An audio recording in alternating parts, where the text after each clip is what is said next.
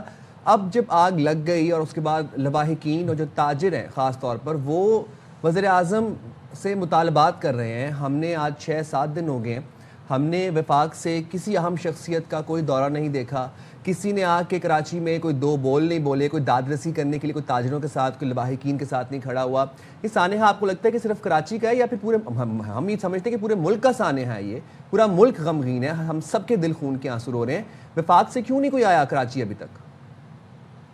دیکھیں بالکل وفاق سے آپ تسلیت و شفی رکھیں, وزیر اعظم صاحب مسلسل رابطے میں ہیں اور جیسے پاکستان پہنچتے ہیں خود بھی کراچی کا وزٹ کریں گے اور اس میں جو میکسیمم سپورٹ ہم فراہم کر سکتے ہیں وہ کریں گے. اور جو لوگ بچ گئے ہیں جس میں اپنے خاندانوں کی نشاندہی کی, 6واں دن ہے, کہ وزیر 60,000 اعظم خاندان پرسوں ہیں. گئے اپنی ڈیلیگیشن کے ہمراہ وفاق میں, اور بھی وزیر اعظم کی نمائندگی بہت سارے لوگ کر سکتے تھے.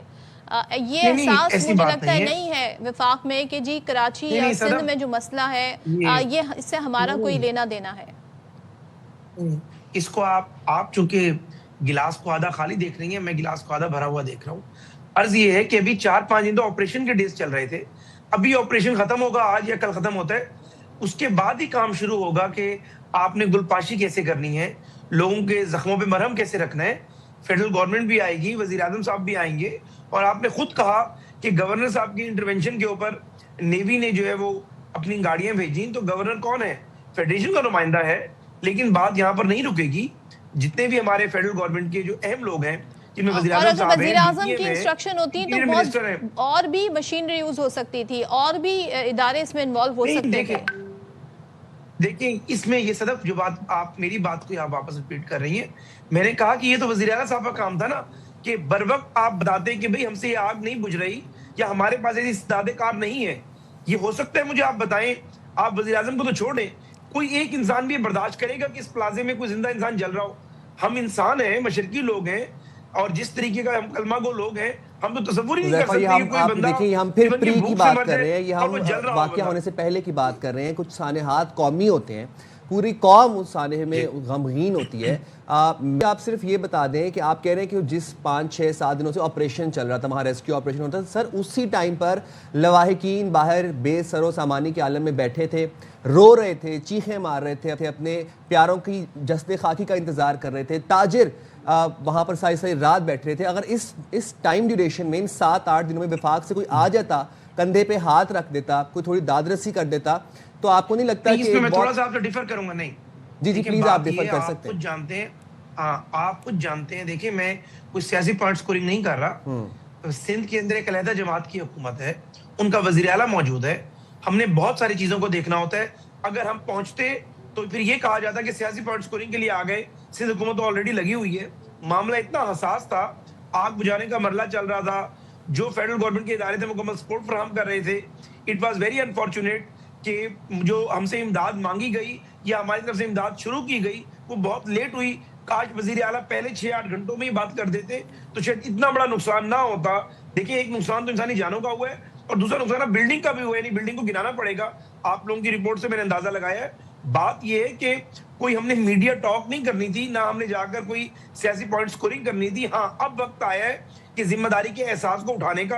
آپریشن کر لیا, ساری چیزیں ہو گئی, جنہوں نے جانا تھا وہ چلے گئے, لیکن جو میڈیا ٹاک نہیں ہوتی, یہ اس وقت میڈیا ٹاک نہیں ہوتی, یہ ہوتا ہے جا کے لوگوں کے ساتھ کھڑے ہونا, ان سے ہمدردی کے 2 بول بولنا, ان کے زخموں پہ مرہم رکھنا, ان کو اس بات کا یقین دلانا کہ ہم آپ کے ساتھ کھڑے ہیں. تو نہیں کہنا تھا, آپ دوستوں نہیں کہنا تھا کہ حذیفہ رحمان یا قول و طارت بطور وزیر پلازے پر پہنچ گئے.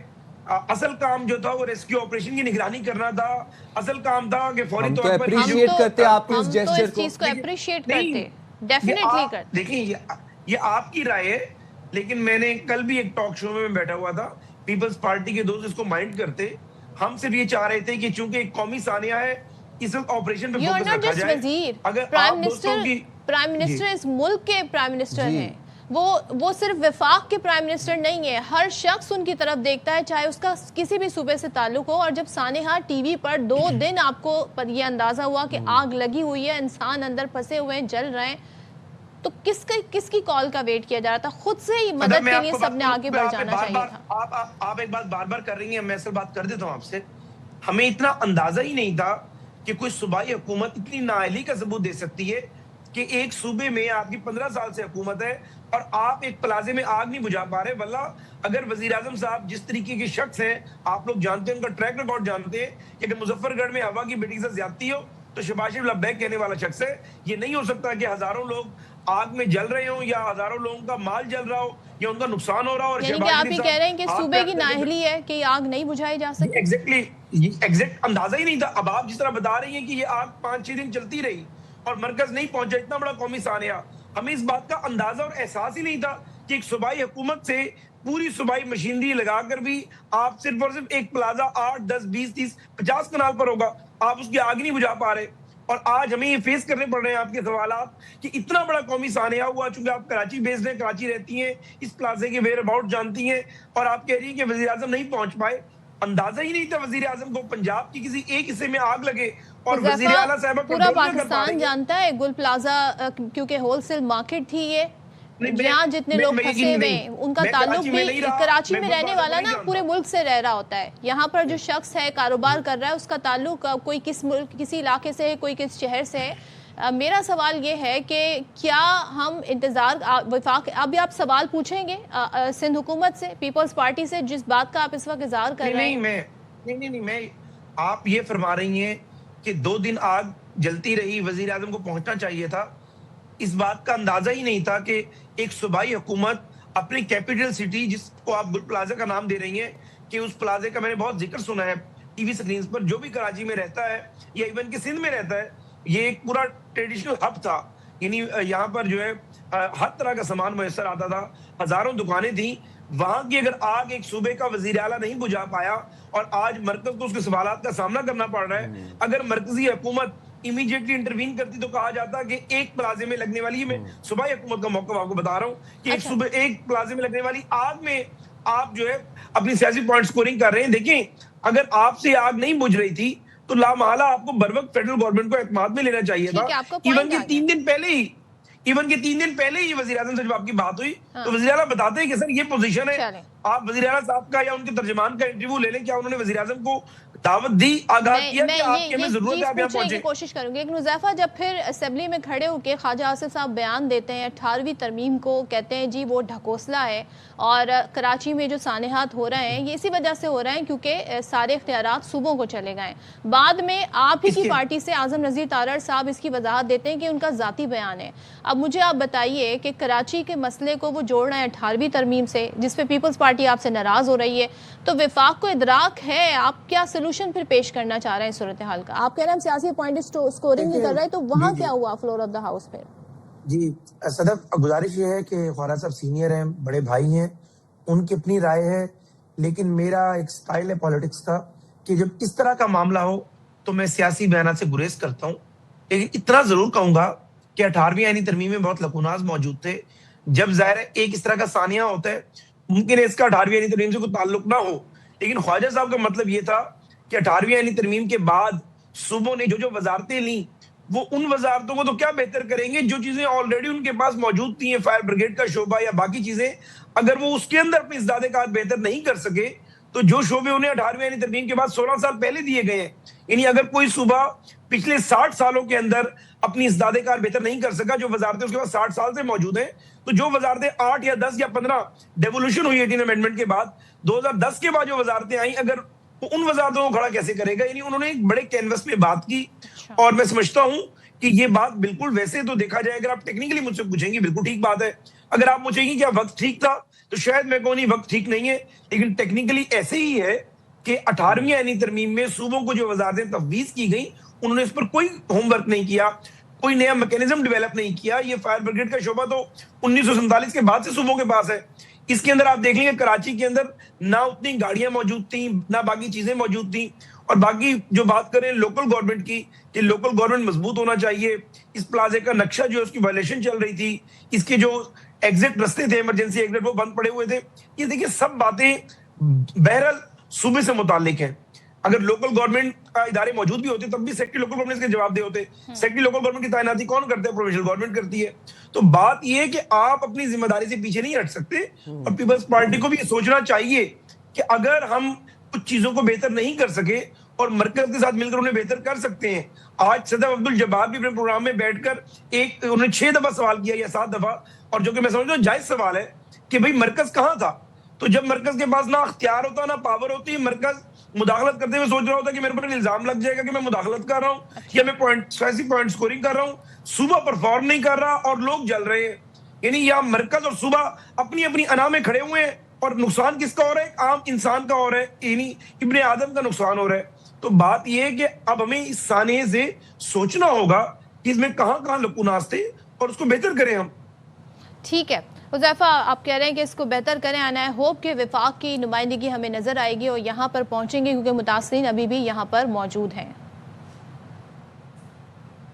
جی انشاءاللہ تعالیٰ صدف آپ دیکھیں گی کہ وزیر اعظم صاحب جیسے ہی پاکستان پہنچتے ہیں آپ کے پروگرام کے فوراً بعد, میں بلکہ ان سے ویسے بھی ذرا چیزوں پہ رابطہ رہتا ہے, میں جو آپ لوگوں کے کنسرنز ہیں, ذرا آپ صرف ایک نیوز اینکر یا پروگرام اینکر نہیں ہیں, آپ کراچی کے ایک شہری بھی ہیں, تو میں ان تک پہنچاؤں گا, اور پوری کوشش ہوگی کہ وزیر اعظم صاحب اور ایون کہ فیڈرل گورنمنٹ کے 2-3 وزراء کی ڈیوٹی لگ جائے کراچی کے حوالے سے, اور 3-4 دن ہم آ کر وہاں گزاریں, اور جو ہم کر سکتے ہیں ہم وہاں اگر کوئی سپروائزری رول نہیں کریں گے, ہم بلکہ صوبائی حکومت کو اسسٹ کرنے کی کوشش کریں گے کہ وزیر اعلیٰ صاحب کو اور ان کی ٹیم کو ہم جو اسسٹ کر سکیں ہم کریں.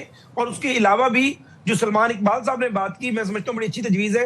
فیڈرل گورنمنٹ اور صوبے کے لیے 5 ارب کوئی بڑی رقم نہیں ہے, جو ہم اس کا اسٹیمیٹ لگواتے ہیں, اور جن لوگوں کی ذرا جو دکانیں تھیں انشاءاللہ تعالیٰ اس پلازے کو دوبارہ اس کی جگہ پر کھڑا کریں گے, اور وزیر اعظم صاحب کی آپ کو لیڈرشپ بھی نظر آئے گی, اور ہم کوشش کریں گے کہ اس کا کریڈٹ صوبائی حکومت ہی لے, ہمیں کوئی کریڈٹ لینے کی ضرورت نہیں ہے. لیکن اگر صوبائی حکومت کہیں پیچھے نہیں نظر آتی ہے تو انشاءاللہ تعالیٰ جو لوگ چلے گئے ظاہر ہے اس پر ہم افسوس کر سکتے ہیں.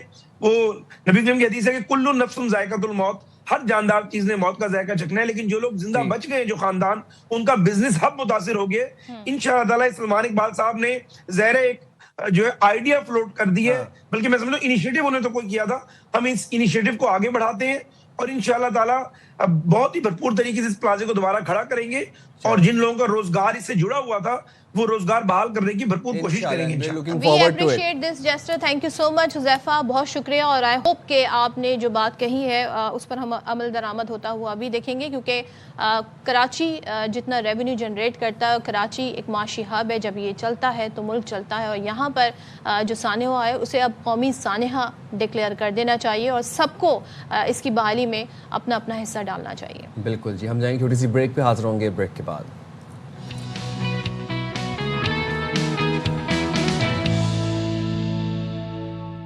ویلکم بیک ونس اگین, اور ظاہر ہے سانحہ گل پلازا کے حوالے سے اپڈیٹس اور اس پہ ہم بات کرتے رہیں گے, اور ظاہر ہے ہم متعلقہ لوگوں سے بھی اس حوالے سے بات کرتے رہیں گے, لیکن آگے بڑھتے ہیں کیونکہ اس دوران بہت کچھ ایونٹ ایسے بھی ہو رہے ہیں جس پر بات کرنا ضروری ہے, اور خاص طور پر آپ کو پتہ ہے کہ فیب کے مہینے میں ICC world T20 world cup شروع ہونا ہے.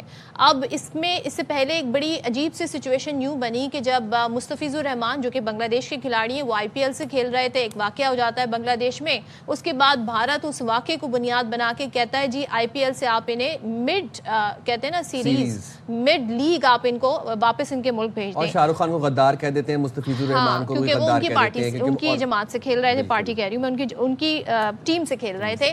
تو ہوتا کیا ہے پھر کہ جو بنگلہ دیش کا کرکٹ بورڈ ہے وہ سٹانس لے لیتا ہے, وہ کہتا ہے جی ہم بھارت جا کے میچ نہیں کھیلیں گے ورلڈ کپ کے, ہمارے میچز سری لنکا منتقل کیے جائیں, جس پر ICC نے اب جواب دیا. ICC نے جناب جواب کیا دیا ہے, بلکہ بھارت نوازی کی ہے ICC نے. ورلڈ کپ میچز کے لیے میچز سری لنکا منتقل کرنے کی بنگلہ دیش کی جو درخواست تھی وہ ICC نے کر دی ہے مسترد, اور صاف کہہ دیا ہے کہ بھارت جا کر ورلڈ کپ کھیلو ورنہ میگا ایونٹ سے ہاتھ دھو بیٹھو. اچھا, ICC نے کہا کہ درخواست مسترد کرنے کا فیصلہ بورڈ میٹنگ میں ووٹنگ کی بنیاد پر کیا گیا. اب بورڈ میٹنگ میں بورڈ ممبران ICC کے, خیر ایوری بڈی نوز کہ بھارت نوازی یہاں پر ہوئی ہے. ووٹنگ میں بنگلہ دیش کا موقف اکثریتی ارکان سے مسترد ہوا. اب ICC کے مطابق بنگلہ دیش کی ٹیم بھارت نہ گئی تو رینکنگ کی بنیاد پر متبادل ٹیم شامل کر لی جائے گی, اور ICC نے بنگلہ دیش کو فیصلے پر نظر ثانی کے لیے 1 دن کا وقت دے دیا ہے. مجھے بڑی حیرت ہو رہی ہے کیونکہ بنگلہ دیش ایک کافی عرصے سے کرکٹ کھیل رہا ہے, اور ایک